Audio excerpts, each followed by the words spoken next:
Good day, class. Today, we are going to talk about how we can behave responsibly as netizens or citizens of the digital world. Every time we go online, we leave a digital footprint, so it's important to understand our responsibilities. By the end of this lesson, you should be able to explain the concepts of intellectual property, copyright, trademark, and fair use. You should also know how to address issues in media and understand the effect of media and information on us as individuals and as a society. Before we begin, let's test what you already know. I will read statements about literacy, and your task is to tell me if it's incorrect, cap, or correct, no cap. This will help us review what you have learned in previous lessons. Information literacy is the ability of an individual, either working independently or with others, to responsibly, appropriately, and effectively use technological tools. The answer is CAP.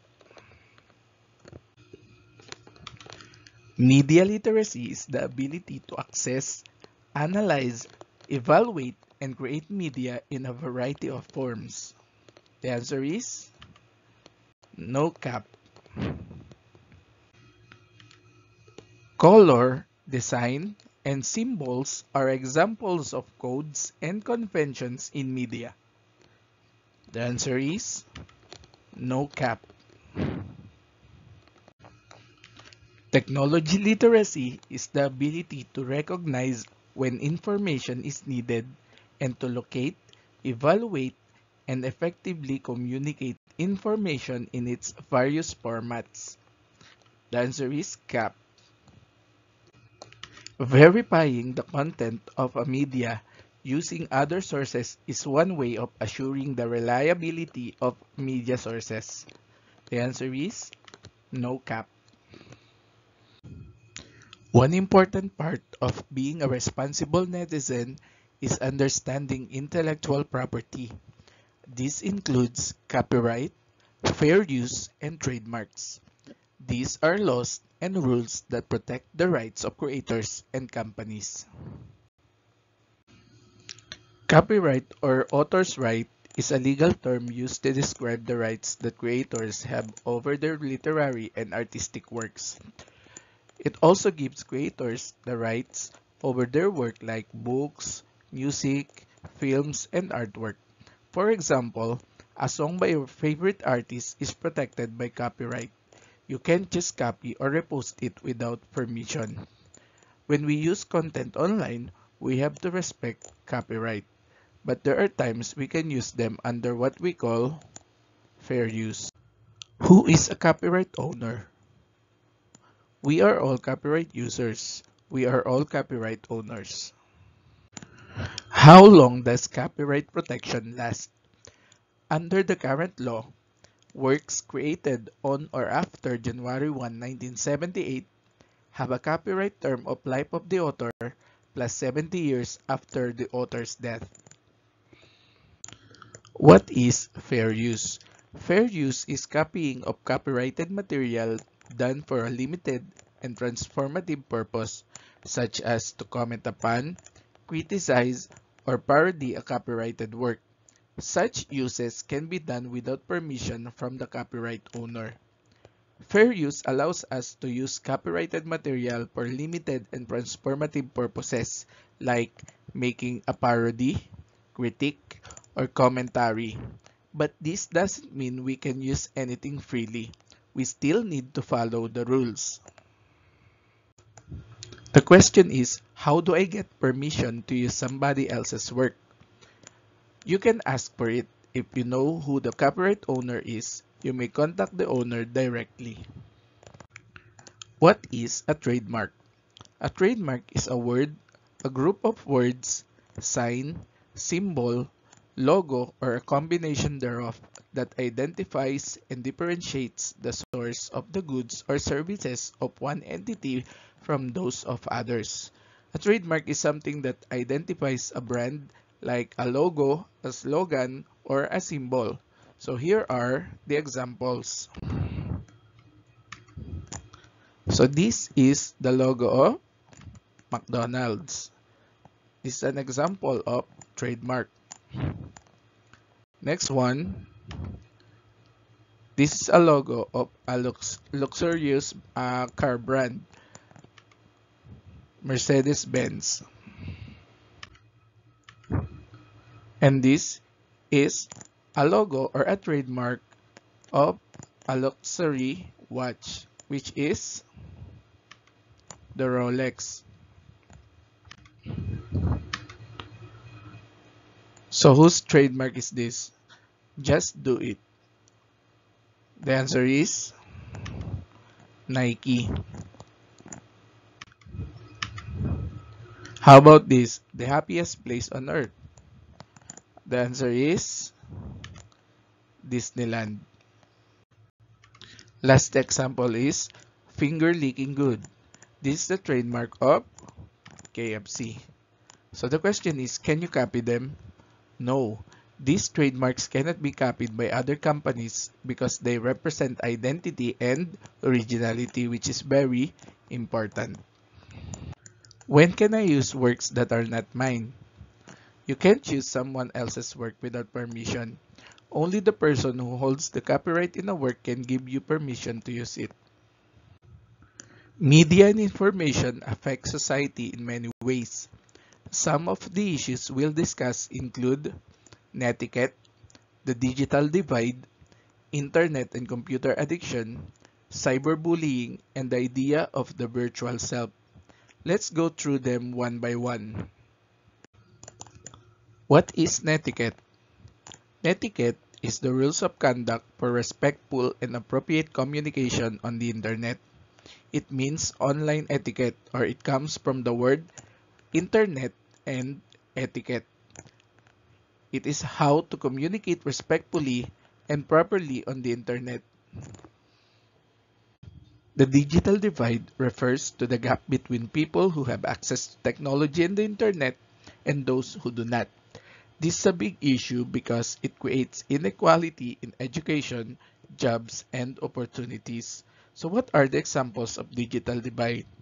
These include the cost of devices and services for connecting to the internet, impeding access to low-income earners, insufficient knowledge and skills to use the necessary devices and technologies easily, and the difficulty in implementing infrastructures that facilitate the adoption of ICTs in certain areas.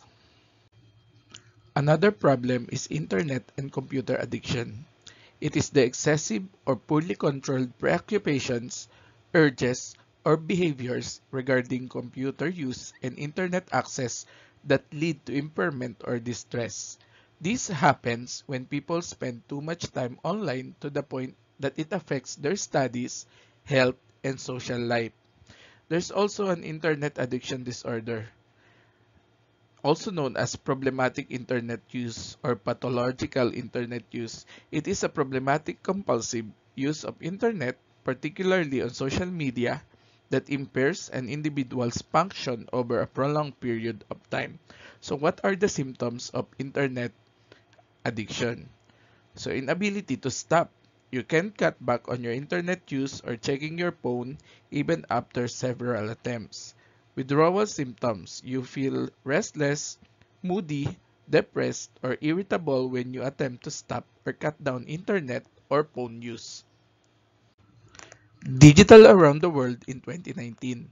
This shows global statistics about population, internet, and social media usage as of January 2019. The total population is 7.676 billion. The world's population in 2019 was about 7.7 billion people.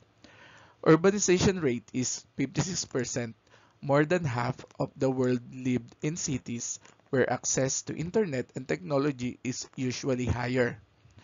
The unique mobile users are 5.112 billion or 67%.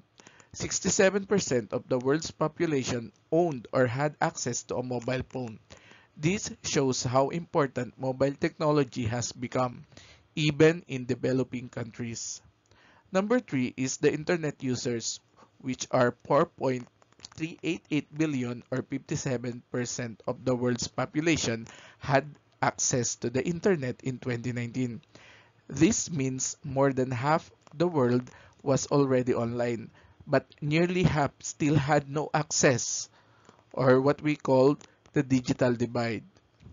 Number 4, active social media users, which are 3.484 billion or 45% of the world's population actively used social media platforms like Facebook, Instagram, Twitter, and others. Almost half of humanity was engaging with social media at that time. And number 5 is the mobile social media users. 3.256 billion or 42% of the world's population access social media specifically via mobile devices, which are phones and tablets. This highlights the global shift towards mobile-first internet usage. Most people prefer using apps over desktop. This infographic shows how digital technology is spreading worldwide. Mobile phones are the most common technology.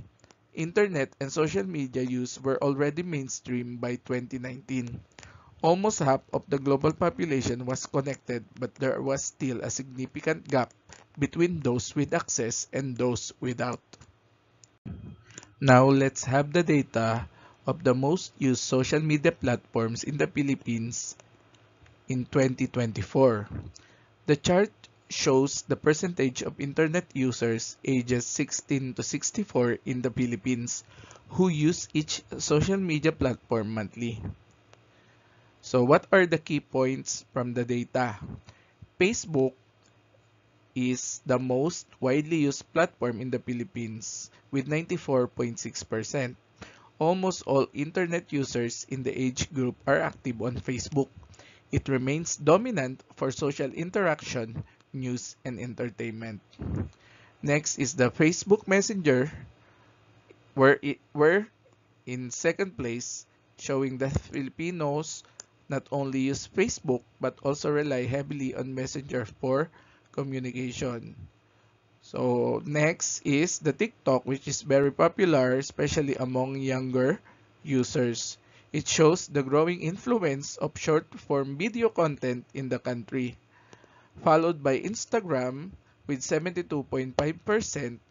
It is widely used for sharing pictures, stories, and reels, indicates strong engagement with visual content. And then in fifth place is the X, or formerly known as the Twitter. It is still significant, used for trends, news, updates, and conversations. Let us talk about cyberbullying. Cyberbullying is the use of technology to harass, threaten, embarrass, or target another person. It can affect a person mentally, emotionally, and even physically.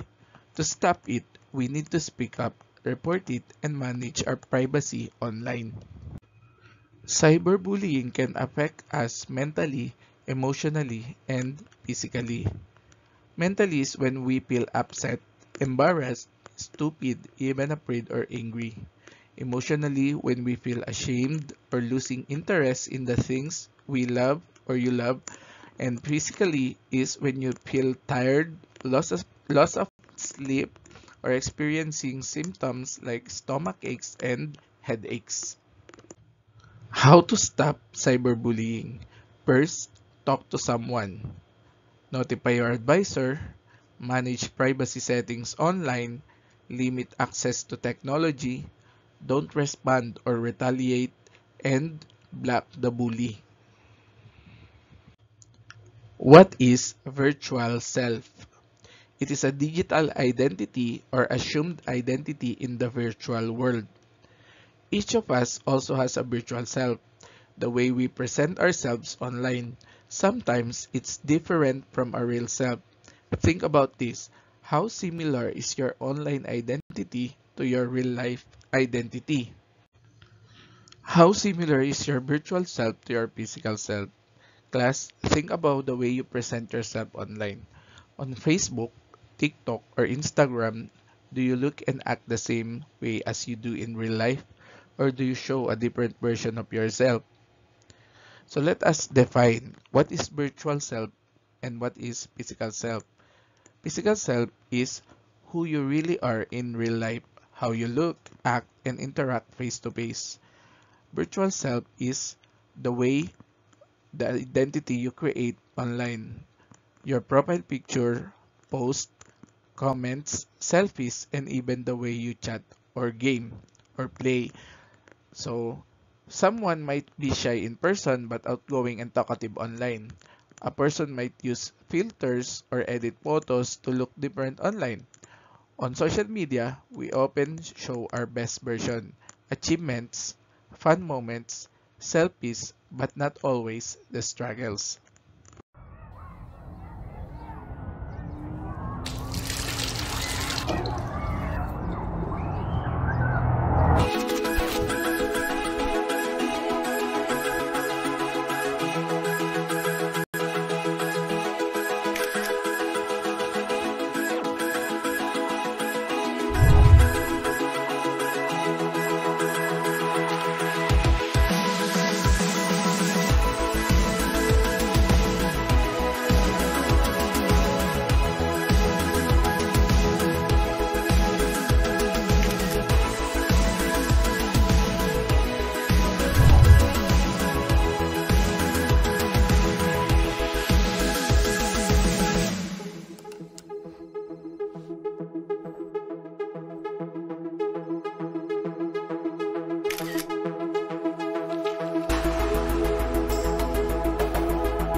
To end our lesson, remember this quote. Think once before you act, twice before you speak, and 3 times before you post on Facebook. Always reflect before doing something online. It's part of being a responsible netizen. Thank you.